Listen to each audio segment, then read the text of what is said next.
નમસ્કાર મિત્રો, આજે 25 તારીખ પૂનમ અને ગુરુવાર.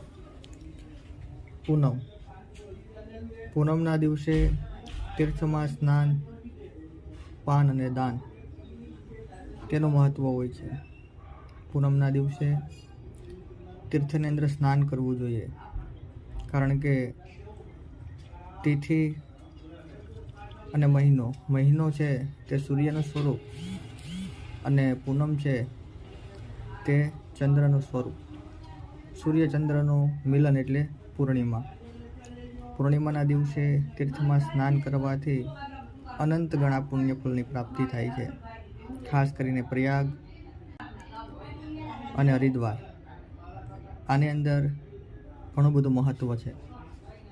આની અંદર તીર્થમાં ગંગાજીમાં સ્નાન કરવાથી મનુષ્ય દરેક પ્રકારના પાપોમાંથી મુક્ત થાય છે અને અનેક ગણા પુણ્યફળની પ્રાપ્તિ કરે છે.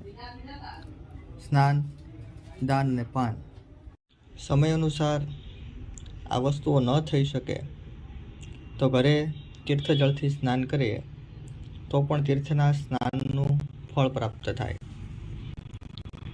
ઘરની અંદર જે કાંઈ તીર્થ હોય તે તીર્થને જળની અંદર મિશ્રિત કરી અને એનું સ્નાન કરવામાં આવે તો પણ તીર્થ સ્નાનનું ફળ પ્રાપ્ત થાય.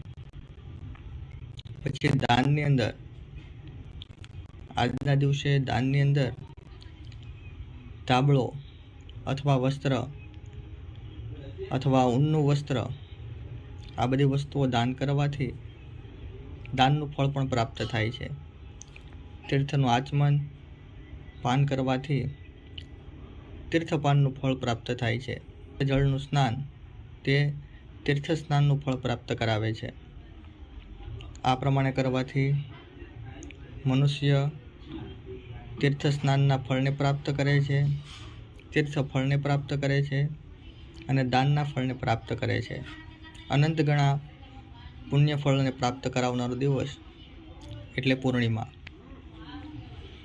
આ પ્રમાણે ભગવાન નારાયણનું પૂજન સવારમાં ઘરે પણ આ વસ્તુઓ કરવાથી તીર્થના ફળની પ્રાપ્તિ થાય છે.